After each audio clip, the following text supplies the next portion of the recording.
অন্যের ভান্ডারে চুচুড়ায় 2025 সালের এক বাসিন্দা, চুচুড়ার বাসিন্দা, তিনি লক্ষ্মীর ভান্ডারের জন্য আবেদন করেন, কিন্তু অভিযোগ সেই টাকা অন্যের অ্যাকাউন্টে ঢুকছে। সরাসরি চলে যাব, আমার সঙ্গে সোমনাথ রয়েছে, কথা বলবো সোমনাথের সঙ্গে। সোমনাথ, তিনি আবেদন করেছিলেন এবং তার টাকা অন্যের অ্যাকাউন্টে যাচ্ছেন, সেটা তিনি কি করে বুঝলেন? ঠিক কি অভিযোগ?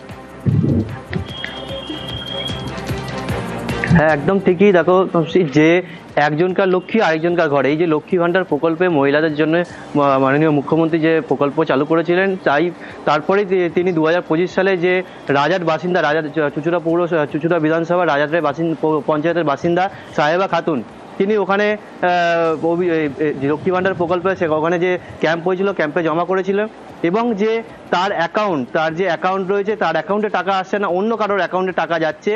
তিনি যখন এলাকায় যেসব মহিলারা রয়েছে, তার পরিচিত যেসব মহিলা রয়েছে, তাদের নিয়মিত তাদের অ্যাকাউন্টে টাকা ঢুকছে, লক্ষ্মী ভান্ডারে টাকা ঢুকছে। তিনি যখন জেলা শাসক অফিসে আসেন এবং চুচুড়া জেলা শাসক অফিসে এসে তিনি জানতে পারেন যে ওনার আধার কার্ড রয়েছে, ব্যাংকের অ্যাকাউন্ট, অন্য কারোর ব্যাংকের অ্যাকাউন্টে টাকা ঢুকছে, নিয়মিত টাকা ঢুকছে বারবার। তিনি 2025 সাল থেকে বারবার চুচুড়া মহকুমা শাসকের অফিসে এসে তিনি জানানোর পরও তারপরও এই যে অ্যাকাউন্টে টাকা ঢুকছে, যে ফেক অ্যাকাউন্টে টাকা ঢুকছে, সেই অ্যাকাউন্টে টাকা বন্ধ করার জন্য দীর্ঘদিন ধরে উনি বলেছেন যে ওনার যে অ্যাকাউন্ট রয়েছে সেই অ্যাকাউন্ট নাম্বারও নিয়ে গেছেন।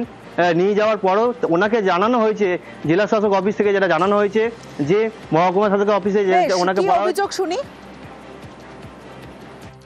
এর আগেও আমি ঘুরে গেছি, তো আজকে যখন আবার এসে আমি এসডিওতে জানাই, তো তারা আমাকে বলেছেন ব্যাংকের ডিটেলসটা যার দেওয়া রয়েছে ওখানে তাকে খুঁজে আনতে। তো আমি তাকে কোথা দিয়ে পাবো? আপনাকে খুঁজে নিয়ে আসতে বলছি। হ্যাঁ, এখানে তো সম্পূর্ণ ভুলটা তাদের। আমি তো লক্ষ্মী ভান্ডারের ফর্মের সাথে সমস্ত নিজের ডিটেলসগুলো, আমার আইডি প্রুফ সব অ্যাটাচ করে দিয়েছিলাম। এটাই চাইছি যে আমার এই যে সমস্যাটা হচ্ছে সেটা যারা তারা সমাধান করে দেয়, কারণ এটাতে মানে সাধারণ মানুষের হ্যারাসমেন্ট হচ্ছে, আর কিছু না। ভুলটা তারা করেছে, তো প্রবলেমটা আমি কেন ফেস করবো?